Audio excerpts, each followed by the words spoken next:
안녕하세요. 디지털 펑크의 사무엘입니다.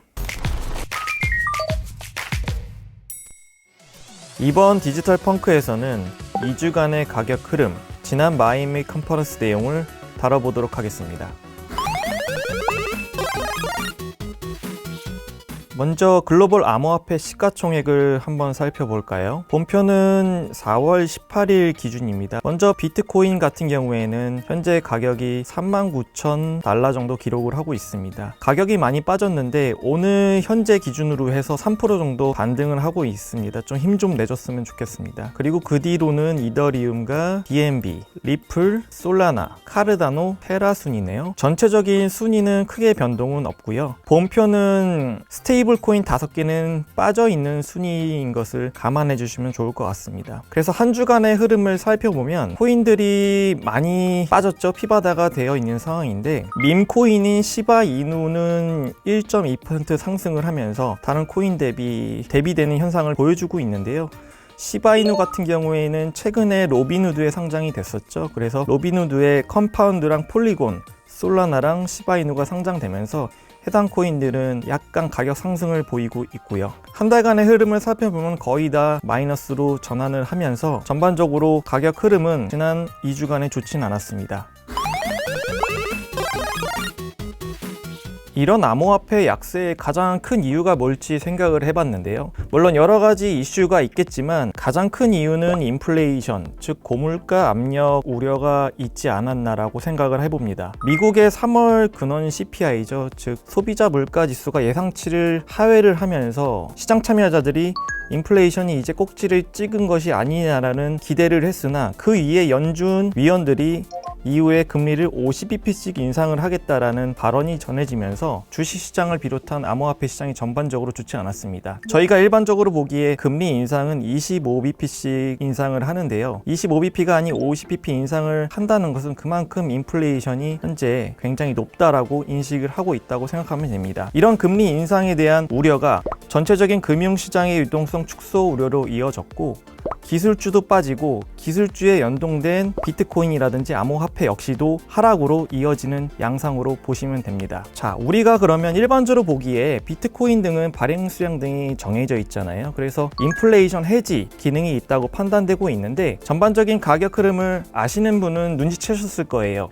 비트코인이나 암호화폐가 최근에는 성장주에 연동이 많이 되어 있다. 그래서 해당 부분을 분석을 해봤습니다. 이 본표는 롤링 코릴레이션이라고 하는 그런 지수인데요. 보시면은 주식, 금, 비트코인 간의 롤링 코릴레이션을 그린 표입니다. 그래서 좌측의 Y축을 보시면은 1부터 마이너스 1까지 나와 있는 표인데요. 1이라고 하는 것은 두 자산이 동일한 방향으로 움직인다는 것을 의미하고요. 코릴레이션이 마이너스 1이라는 것은 두 자산이 반대로 움직인다는 말입니다. 그래서 먼저 빨간 표를 한번 보실게요. 빨간 그래프는 주식과 비트코인의 흐름을 나타낸 롤링 코릴레이션입니다. 2021년 8월부터 주식과 비트코인은 쭉 올라가면서 비슷하게 움직이다가 올해 초에 약간 빠졌었죠. 그리고 다시 한번 올라가면서 지금 수치가 한 0.7 정도 나옵니다. 0.7 정도의 코릴레이션은 굉장히 비슷하게 움직이는 수준이다라고 볼 수 있고요. 반면에 비트코인은 사실은 디지털 골드라고 해서 금과 같은 속성이 있다고 일반적으로 알려져 왔습니다. 금하고 비트코인의 흐름을 보면 2021년 8월부터 동일하게 증가를 하다가 2022년 3월부터 거의 반대로 움직이고 있습니다. 이때 무슨 일이 있었냐면은 우크라이나하고 러시아의 전쟁이 있었죠. 이런 지정학적 위기 때문에 금 가격은 굉장히 많이 올라갔지만 반대로 비트코인의 가격은 빠지는 이런 현상을 보여주고 있습니다. 그래서 비트코인이나 암호화폐 가격은 현재로서는 금이 아니고 주식에 연동이 많이 되어 있고 현재 암호화폐 자체의 온체인 데이터를 분석을 해봤을 때 자체 동력이 약하다고 현재 판단되고 있습니다. 그래서 향후에 비트코인의 가격을 전망을 하기 위해서는 먼저 주식시장을 봐야 된다. 이렇게 보시면 됩니다.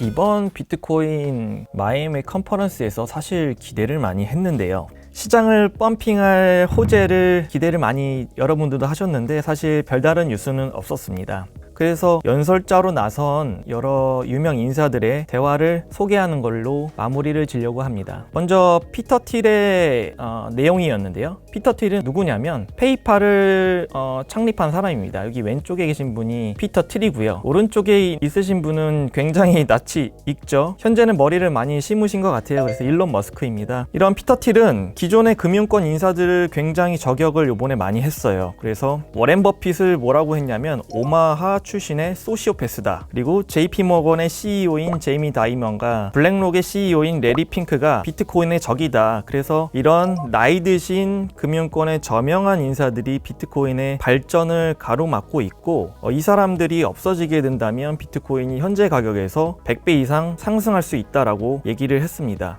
이번 언행이 미국 현지에서도 굉장히 많은 논란을 일고 있는데요. 나이가 많으신 분들에게 한국적인 입장에서는 좀 심한 발언이었지 않나 이렇게 생각하고 있습니다. 다음에 말씀드릴 내용은 캐시 우드와 세일러의 내용이었어요. 왼쪽에 있는 아크인베스트의 캐시 우드는 비트코인이 80년도나 90년도의 신흥국 투자와 같은 대상이라고 말씀을 했습니다. 80년도, 90년도에는 신흥국으로 이제 글로벌 자금들이 많이 들어갔고 그런 글로벌 자금들에게 높은 수익률로 이제 보답을 했었죠. 캐시 우드는 2030년까지 1비트코인당 100만 달러 이상이 갈 것이다. 한국 돈으로는 12억 이상 정도를 기록을 할 것이다 라고 봤고요.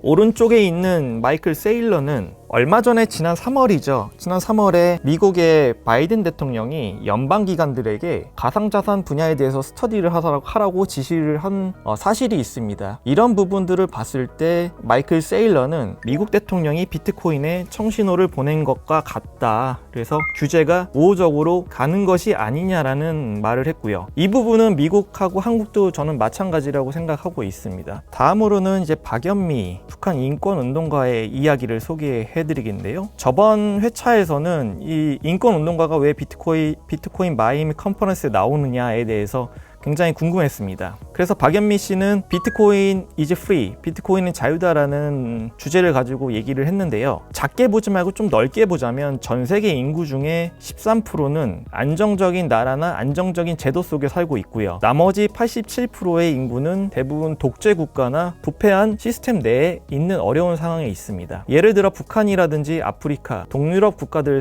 생각할 수 있는데요. 이렇게 어려운 환경에 있는 87%의 인구에게는 비트코인이 개인의 자유를 보장해 줄 수 있는 아주 효과적인 도구가 될 수가 있죠. 돈을 보낸다거나 저금을 한다거나 혹은 다른 나라로 옮겨가고자 할 때 부패한 국가나 이제 독재 정부 하에서는 개인의 자유가 굉장히 억압될 수가 있거든요. 그래서 이 부분은 저도 굉장히 비트코인 투자자에겐 중요한 부분인 것 같아요. 저희는 안정적인 국가에 살고 있기 때문에 비트코인을 투자해서 돈을 얻겠다는 이런 관점이지만 나머지 87%에게는 투자 자산이 아니고 돈이 움직이는 네트워크로서의 비트코인이거든요.